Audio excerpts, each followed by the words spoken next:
ওই গরিব মানুষটাকে আবার ফিরিয়ে দেবে, এই লড়াই আমি করবো আপনাদের জন্য। তৃণমূলের এজেন্ট বসেছিল, তৃণমূলের হয়ে দেয়াল লিখেছে, তৃণমূলের হয়ে প্রচার করেছে, তার সাথে আমার লড়াই নয়, তার সাথে আমার মতবিরোধ হতে পারে রাজনৈতিক, এতটুকুই। কিন্তু যে গরিব মানুষের বিধবা ভাতা থেকে কাটিং করেছে, বার্ধক্য ভাতা থেকে কাটিং করেছে, 100 দিনের কাজের নামে তোলাবাজি করেছে, 100 দিনের কাজের টাকা খেয়েছে, তাদের লিস্ট তৈরি করুন, তাদের কাছ থেকে ওই টাকাগুলো আমরা বার করবো, তাদের আমরা ছাড় দেব না। কিন্তু একজন তৃণমূল করেছেন, একজন বিজেপি করেছেন, বা একজন আইএসএফ এর বিরোধী ছিল বলে তার সাথে আমাকে লড়াই করতে হবে, এটা কিন্তু আমি করব না, আপনাদের জানিয়ে দিয়ে যাই। ধন্যবাদ জানাবো ভাঙড়ের মানুষদেরকে যে আপনারা আপনাদের মূল্যবান ভোট আমার পক্ষে দিয়েছিলেন বলে আজকে ভাঙড়ের সুদিন ফিরেছে কি ফেরেনি? বলুন, আপনারা ফিরেছেন কি ফিরেননি? এই সুদিন ফিরেছি বলে অনেকের আবার বুকে ব্যথা করছে কথা বলেছি বলে, কিন্তু তারপরের কথাটা শুনেনি, শোনাচ্ছে না। আমি মিটিং থেকে হয় ঢোকার সময় না, মিটিং থেকে বাড়াবার সময় কথা বললাম, অনেক কষ্ট করে সুদিন ফিরেছে কেউ না আবার এটাকে অন্যায় করে বা এই ধরনের কথা বলেছিলাম, সঠিক মনে পড়ছে না, মানে কেউ দুর্নীতি না করে এই সুদিনটাকে না আবার ঘুচিয়ে দেয়, অর্থাৎ কাউকে অন্যায় করতে আমি বারণ করেছিলাম। ভাঙড়ে এসে ভাঙড়ের মানুষের জন্য বলেছি, এখনো যারা ভাবছে তৃণমূল ফিরে আসবে, তৃণমূল ওদেরকে উদ্ধার করবে, তারা এই ভিডিওটাকে কাটিং করে আমার নামে বদনাম ছড়াচ্ছে।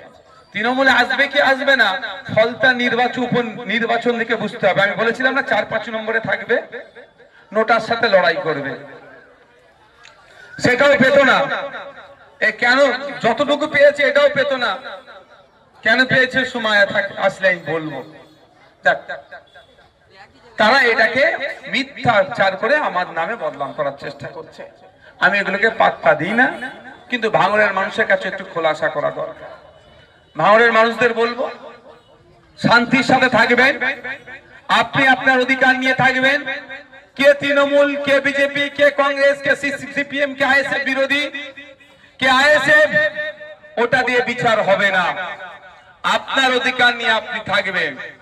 আপনার অধিকারে যদি কেউ হস্তক্ষেপ করে, সেই যে আইএসএফ এরও ছেলে হয়, আমি আপনাদের কথা দিয়ে যাচ্ছি, আমার সাথে আপনারা যোগাযোগ করবেন, তার বিরুদ্ধে ব্যবস্থা নিতে আমি একটু কুণ্ঠরোধ করব না। কারণ আপনারা মূল্যবান ভোট দিয়েই তো তোলাবাজ মুক্ত ভাঙড় তৈরি করছেন, গুন্ডা মুক্ত ভাঙড় তৈরি করার জন্যই তো আমাকে ভোটটা দিয়েছিলেন কি মায়েরা, যাতে মারামারি হিংসা না হয়। এই তো আমার এখানে এই দোকান, এই মোড়টাতে, নামটা ভুলে যাচ্ছি, মাথায় মেরে মাথাটা নষ্ট করে দিল, হ্যাঁ, হাকিম বাবু, তা আমরা ভুলে যাচ্ছি কি? উনি মারা গেছেন তো কদিন আগে, তা আমরা ভুলে যাচ্ছি না। তার বিরুদ্ধে কি ভোটটা হয়েছে তো হিংসা না হয়? তাহলে আপনারা ভোট দিয়ে ওই নটোরিয়াস ক্রিমিনালটাকে ভাঙড় থেকে তাড়িয়েছে, সাথে সাথে যত গুন্ডা মস্তান ক্রিমিনাল আছে ভাঙড় থেকে তারা ভয়ে ভাঙড় ছাড়া হয়েছে। তা আপনাদের ভোটের জন্যই তো হয়েছে। আমি আপনাদের কথা দিয়ে যাচ্ছি, আপনাদের সাথ আমার লাগবে, নতুন করে গুন্ডা মস্তান ক্রিমিনাল সমাজ বিরোধীকে ভাঙড়ে জন্ম হতে দেব না। সাথ দেবেন তো? নতুন করে তোলাবাজকে জন্ম হতে দেব না ভাঙড়ে। যে কটা তোলাবাজ ছিল তারা আজকে ছাই ছুট হয়েছে, সেই সুযোগে কেউ যদি আবার নতুন করে তোলাবাজের জন্ম দিতে চায়, আমার থেকে আমাদের ভাঙড়ের বাসী তারা কি করবো, আমরা তার বিরুদ্ধে ঐক্যবদ্ধ হয়ে লড়াই সংগ্রাম করবো, তাকেও আমরা অঙ্কুরেই বিনষ্ট করব। শুধু চাই কি আপনাদের সহযোগিতা। পাবো তো নাকি সহযোগিতা? সহযোগিতা আপনাদের লাগবে, কারণ অনেক হয়েছে, অনেক হিংসা ভাঙড়কে জ্বালানো হয়েছে, অনেক খুন হয়েছে, অনেক মারধর হয়েছে, অনেক মায়ের কোল খালি হয়েছে, অনেক পিতা তার সন্তানকে হারিয়েছে, অনেক সন্তান তার পিতাকে হারিয়েছে, অনেক মা তার স্বামীকে হারিয়েছে। আর নয়, হিংসা এবার বন্ধ হবে। আমরা ভাঙড়ের মানুষ খেটে খাই, আমরা পরে নিয়ে আমাদের চলে না।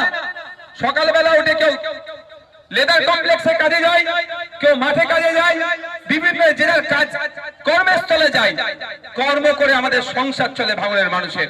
পরে মেরে কুটে আমাদের সংসার চলে না। গুটি কয়েক যারা পড়ে নিয়ে সংসার চালাতো, আজকে ভাঙড় থেকে তারা সাইড হয়ে গেছে। নতুন করে এরকম লোকের আজ জন্ম দেব না। তাই লক্ষ্য আপনাদের রাখতে হবে।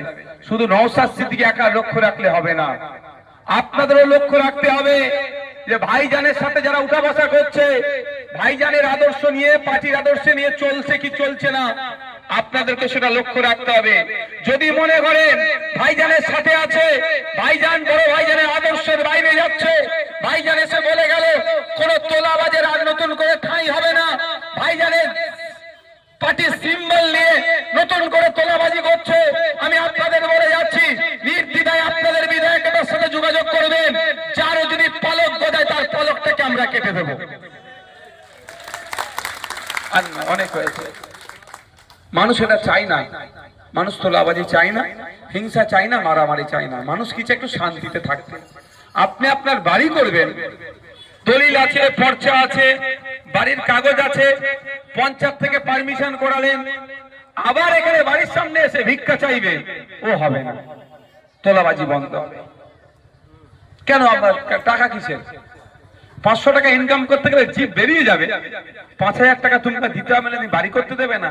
যদি আজকের পর থেকে কেউ ডিস্টার্ব করে এই ধরনের, আমাদেরকে জানাবেন, তার বিরুদ্ধে আইনত ব্যবস্থা করব। সেটা আমার ছেলে হতে পারে, পরের ছেলে হতে পারে। আমার নজরে কারো কে ডিস্টার্ব করা মানে সে সমাজ বিরোধী, তার বিরুদ্ধে আইনত ব্যবস্থা হবে। আর পার্টির যদি কোনো ছেলে হয়ে যায়, পুলিশ প্রশাসনকে বলবে কে ডবল দিয়ে চাপান, সেকশন একে ডবল দেয়। কারণ মানুষ ভরসা করে আমাদেরকে নিয়ে এসেছে, আবার আর সোর্সের মধ্যে যদি ভূত ঢুকে যায় তাহলে ডবল সেকশন দিতে হবে না? কি অসুবিধা হবে নাকি? কি অসুবিধা হবে?